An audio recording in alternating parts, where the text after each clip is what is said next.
denied any involvement. Jonathan Beale with our partners at BBC News has the latest on the investigation.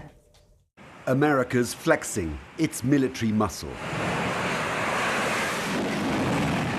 Right up, close to Iran.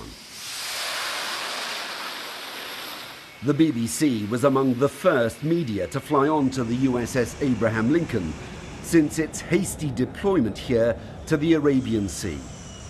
A response, says the Trump administration, to credible threats from the Iranian regime. An aircraft carrier loaded with warplanes is the most potent symbol of American military power. And sailing close to Iran, just over the horizon, this is not just a deterrent, it's a warning too. The carrier and its dozens of jets have also been joined by long-range B-52 bombers, as well as hundreds more troops in the region. The US insists it's not looking for a fight. But to Iran, this all looks like saber-rattling on steroids. So what justifies this response? I am absolutely convinced the intelligence was credible, and that's why we're here. Iran was going to do something bad, was going to attack US forces. There was credible intelligence, and that's why we're here. What would happen if Iran did do something? There would be immediate consequences. They're not revealing any more detail about that intelligence. And whatever the threat, this is also part of a concerted effort to try to force Iran to change its behavior. The Trump administration has already turned its back on an international deal on Iran's nuclear program and stepped up sanctions instead. The message now is confrontation, and that includes, if necessary, the use of military force. We are not looking for war. Our key mission is deterrence. We are trying to add stability.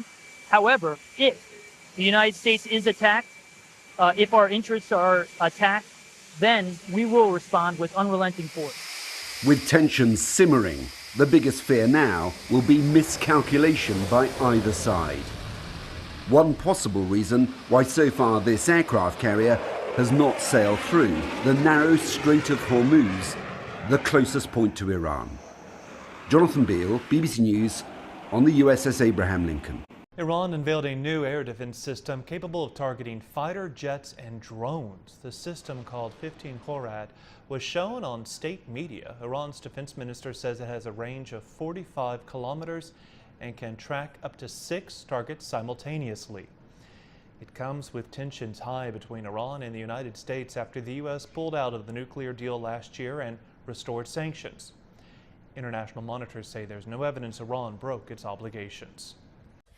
The U.S. Navy says a Russian destroyer nearly collided with one of its vessels today. They say that the incident occurred in the Philippine Sea when a Russian destroyer made an unsafe maneuver against the USS Chancellorsville at what was considered an unsafe distance of about 50 to 100 feet.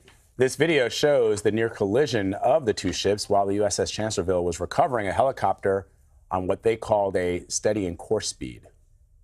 The Russian Pacific Fleet released its own statement saying the U.S. vessel had unexpectedly changed course and crossed the destroyer's path.